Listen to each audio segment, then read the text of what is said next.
Chapter 5. In all the world, there's no desolation more complete than the polar night. It is a return to the Ice Age. No warmth, no life, no movement. Only those who have experienced it can fully appreciate what it means to be without the sun, day after day, and week after week. Few men accustomed to it can fight off its effects altogether, and it has driven some men mad. By coincidence, the man who had once been a partner in the Endurance, M. Le Baron de Gerlache, had himself been beset in the Weddell Sea aboard a vessel called the Beluga in 1899. With the coming of the night, the Beluga's crew, Belgica's crew became infected with a strange melancholy. As the weeks went by, they slowly deepened into depression and then despair. In time, they found it almost impossible to concentrate or even to eat. In order to offset the terrifying symptoms of insanity they saw in themselves, they took to walking in circles around the ship. The route came to be known as Madhouse Promenade. One man died of a heart ailment brought on partly by his unreasoning terror of the darkness. Another was seized with the idea that the rest of the crew intended to kill him, and whenever he slept, he squeezed himself into a tiny recess of the ship. Still another gave way to hysteria, which left him temporarily deaf and dumb. There was very little depression on board the Endurance. The coming of the polar night somehow drew the men closer together. When the Endurance sailed from England, there could hardly have been a more heterogeneous collection of individuals. They varied from Cambridge University dons to Yorkshire fishermen. But after 9 months of being together almost constantly and living and working in the same close quarters, the men had built up a backlog of shared experiences that offset the vast differences between them. During these 9 months, the men on board the Endurance had come to know one another very well indeed, and with few exceptions, they had come to like one another too. Nobody much thought of Blackborough as a stowaway anymore. The stocky, dark-haired young Welshman was a regular member of the crew now. Blackborough was an extremely quiet individual, but nonetheless quick-witted and well-liked, a cheerful, willing shipmate who helped Green in the galley. They all knew Bobby Clark, the biologist, to be a dour, hard-working, almost humorless Scot. But they knew also that he could be counted on to do his share and more whenever all the hands were called to duty. He got excited only when the dredge he lowered through the ice each day fetched up a new species of creature for his collection of bottled specimens. The crew once tricked him into great excitement by placing some pieces of cooked spaghetti in one of his jars of formaldehyde. Clark kept his own counsel and never mentioned to a single man anything about his personal life. Tom Crean, tall, almost gaunt, was exactly what he appeared to be. A heavy-handed sailorman, forthright and tactless, who spoke with a sailorman's rough vocabulary. He was certainly not a very warm personality, but he knew the sea, and he knew his job, and the others respected him for it. Shackleton was personally quite fond of Crean. He liked the big Irishman's willingness. Shackleton also put high value on discipline, and Crean, after years in the Royal Navy, regarded an order as something to be obeyed without question. Nor was Crean above giving Shackleton a bit of the blarney occasionally. When it came to Charlie Green, the cook, there was widespread feeling that he was a little crackers or daft because of his disorganized and seemingly scatterbrained mannerisms. They called him chef or cookie, sometimes doughballs because of his high, squeaky voice and because he had in fact lost a testicle in an accident. They poked fun at him on the surface, but underneath there was a fundamental respect and fondness too. Few men were more conscientious. While others worked only 3 hours a day, Green was busy in the galley from early morning until long after supper at night. Green was occasionally the victim of almost merciless ribbing that all ship's cooks everywhere are subjected to. But he had his jokes too. 2 or 3 times when some crewman's birthday was to be celebrated, he produced a cake for the occasion. One proved to be a blow-up toy balloon which he carefully frosted. Another was a block of wood, daintily covered with icing. Hudson, the navigator, was a peculiar sort. He meant well, all right, but he was just a little dull. He owed his nickname Buddha to a practical joke that he had fallen for once while the ship was at South Georgia. The men convinced him that there was to be a costume party ashore. And any man who had seen South Georgia with his own eyes, its glaciers and rugged mountains, stink of whale entrails rotting in the harbor, who could believe it to be the scene of a costume party, But Hudson did. They got him to remove most of his clothing, and they dressed him in a bed sheet. They then tied the lid of a teapot on his head, a piece of ribbon running under his chin. Thus attired, he was rowed to shore, shivering in the icy blast that howled down off the mountains. The party was held at the home of the whaling factory manager, and when Hudson walked in, he was most assuredly the only one in costume.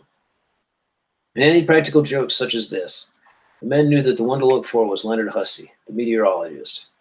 Slightly built little fellow in his early 20s, Hussey was universally liked for his unfailing good humor. He had a sharp satiric tongue, but he could take a joke himself without losing his good spirits. It was not always easy to get the best of Hussey in an exchange of wits, though.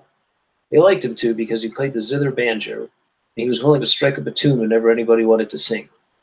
Hussey's name was corrupted into a variety of nicknames: Husbert, Husbird, and just plain Huss. A great many of the men looked on McElroy, one of the surgeons, as a man of the world. He was a handsome, aristocratic-looking individual, slightly older than most of the others, and they immensely enjoyed listening to his tales of past conquests. McElroy could be bitingly sarcastic, but the others admired him for it. It seemed to go along with his cosmopolitan nature, and there was never any malice in what he said. They called him Mick. George Marston, the expedition's artist, was a moody fellow, up one day and down the next. He was unique among them in that he worried outwardly about the future, whereas almost everybody else was confident that everything was going to be all right.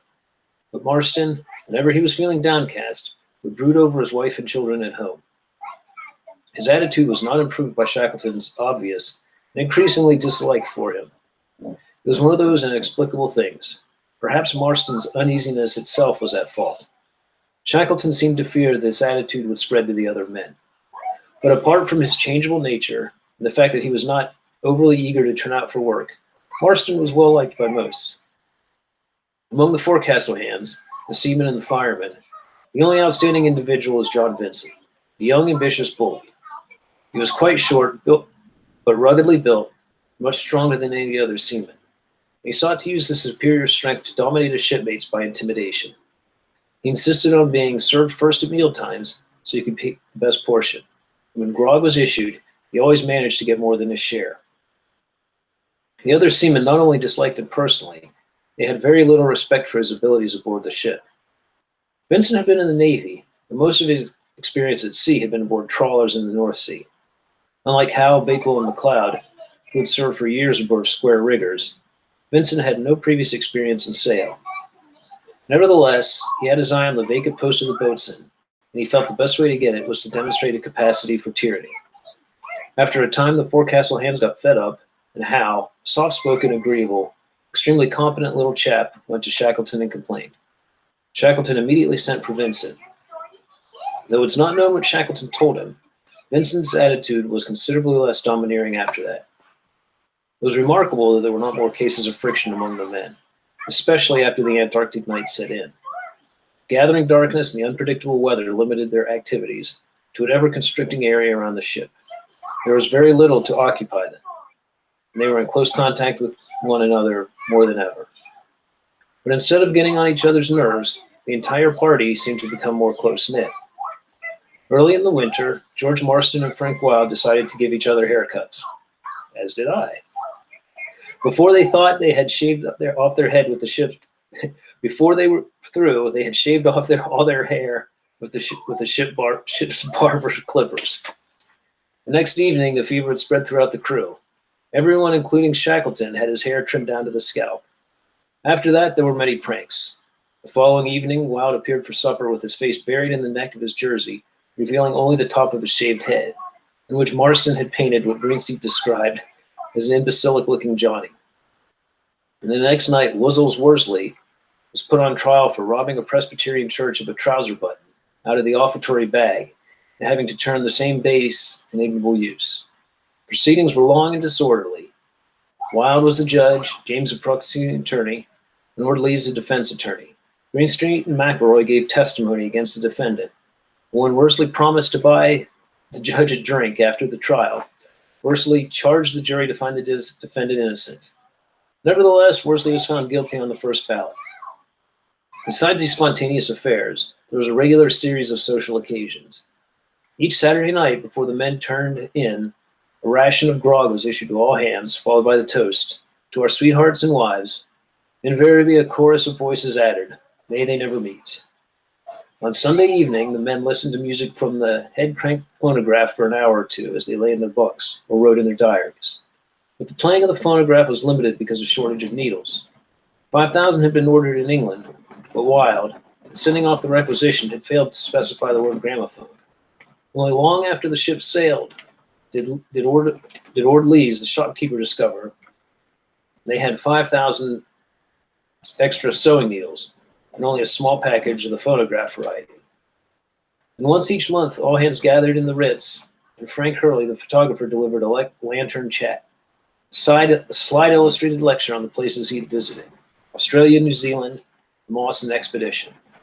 Favorite one was called Peeps in Java, which featured waving palm trees and native maidens. The Ritz on nights like this was a cozy place.